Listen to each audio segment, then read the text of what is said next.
Let me just take this opportunity to thank the people of Indiana for giving us a great upset victory tonight.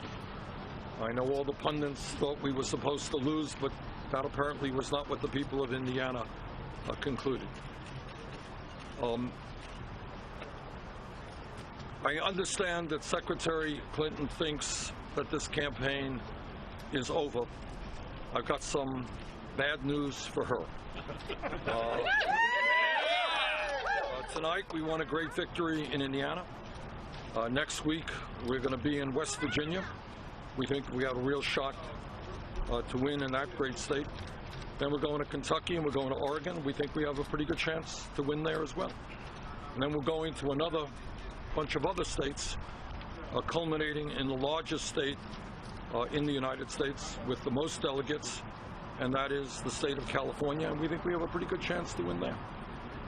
And I think that as more and more delegates to the Democratic Convention take a hard look at which candidate is generating the kind of enthusiasm, excitement, voter turnout that we need to make sure that somebody like a Donald Trump does not become president, I think you're going to see more and more delegates concluding that that candidate is Bernie Sanders. And the reason for that is that the issues that we are talking about in this campaign are the issues that are on the hearts and minds of the American people. The American people are tired of working longer hours for low wages and seeing almost all new income and wealth going to the top 1%.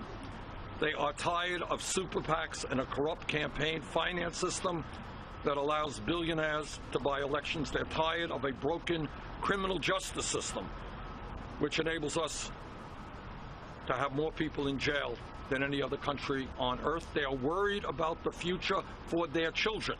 And they understand that unless we create an economy that works for all of us and not just the 1%, their kids are going to have a lower standard of living than they do, and we're going to see the end of the American dream, and we are not going to allow that to happen. And the American people understand that in this great country we can do what every other major industrialized country on earth is doing, and that is guaranteeing health care to all people as a right, and to guarantee paid family and medical leave, and by the way, to demand, when we have so much income and wealth inequality, that Donald Trump and the billionaire class start paying their fair share of taxes. So we feel great about tonight, not only in winning here in Indiana, in accumulating some more delegates, but also gaining the momentum we need to take us to the finish line. And we are, we started this campaign way, way, way behind. Nobody, I think, would have dreamed that here at this particular point in May of 2016, not only would we be here, but we would be winning elections, but we are. So I sense a great deal of momentum. I sense some great victories coming. And I think that while the path is narrow, and I do not deny that for a moment, I think we can pull off one of the great political upsets in the history of the United States, and in fact become the nominee for the Democratic Party. And then once we secure that position, I have absolute confidence that we are going to defeat Donald Trump in the general election. Thank you. Danny? Senator Sanders, after tonight, it seems that Donald Trump is going to become the likely GOP nominee. Will you commit now to saying whether or not you think he is a racist? Look, I don't have to label him. I think that he virtually every day has insulted one group of people or another, whether it is Mexicans and Latinos, whether it is Muslims, whether it is women, whether it is veterans, whether it is African Americans. Let us never forget that before Trump became a candidate for president, he was one of the leaders of the so-called birther movement, a movement which tried to delegitimize the presidency of the first African American president we have ever had. I'll let the American people decide the appropriate label.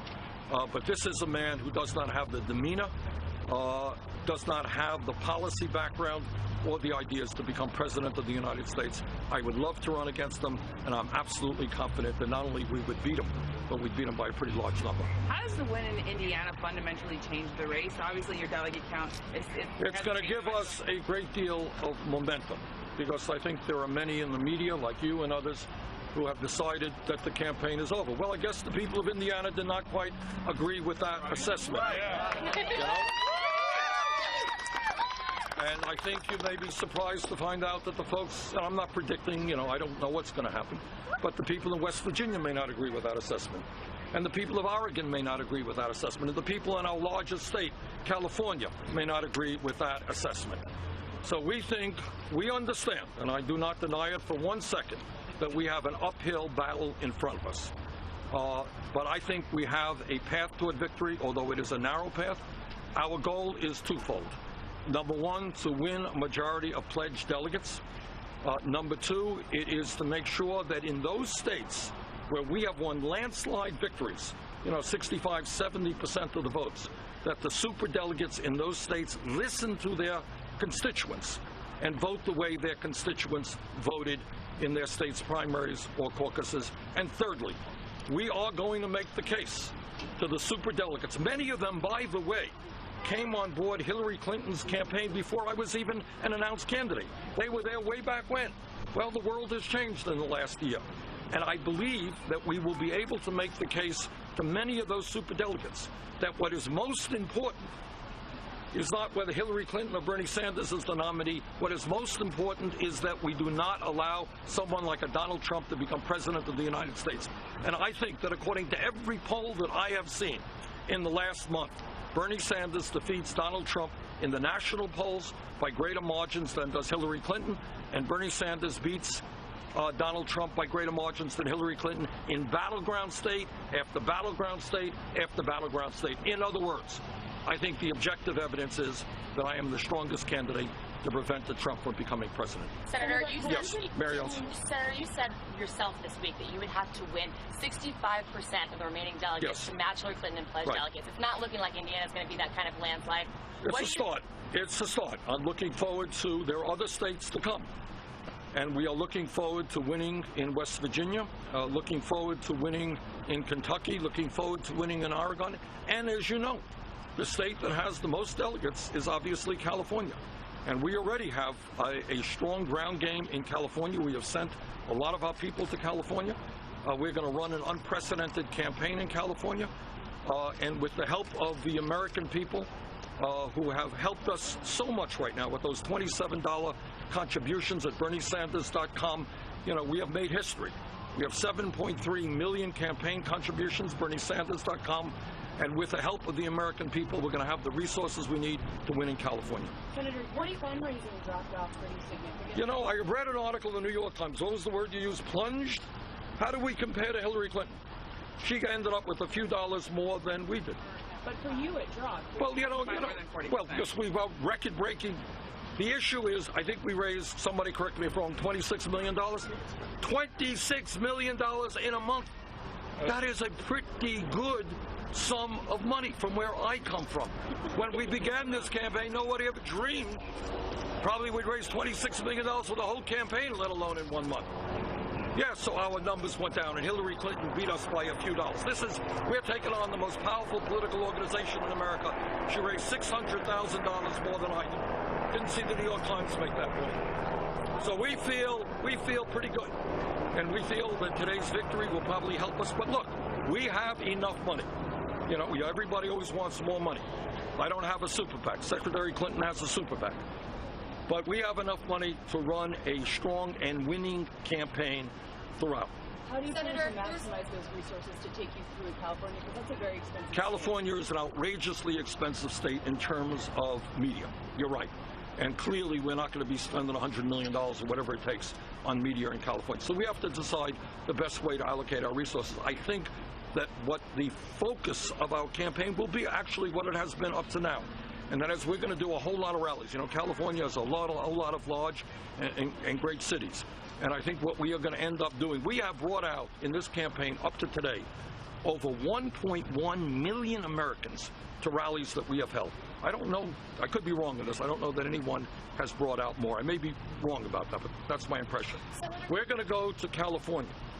And when we go to California, you're going to see very large rallies up and down that beautiful state. Our last question, Lauren. Okay, Senator, today Donald Trump has been called a presumptive nominee. There's reports they're ramping up for the general election.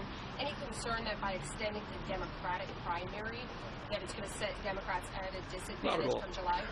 Not at all.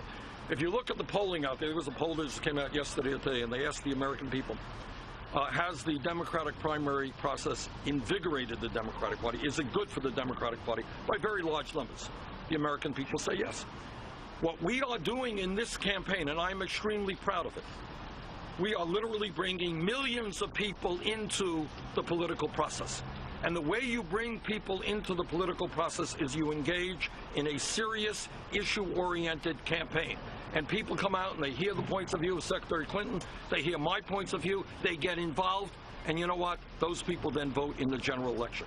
So I have no doubt, zero doubt, that what we have done in this campaign, what we are doing now, and what we will do in the next 6 weeks is good for the Democratic Party, and it will result in a higher voter turnout. And let me conclude by saying this. Democrats and progressives win elections when the voter turnout is high. Republicans win elections when the voter turnout is low and when people are demoralized. I'm going to do everything that I can to make sure that in November we have a very high voter turnout. Thank you all very much.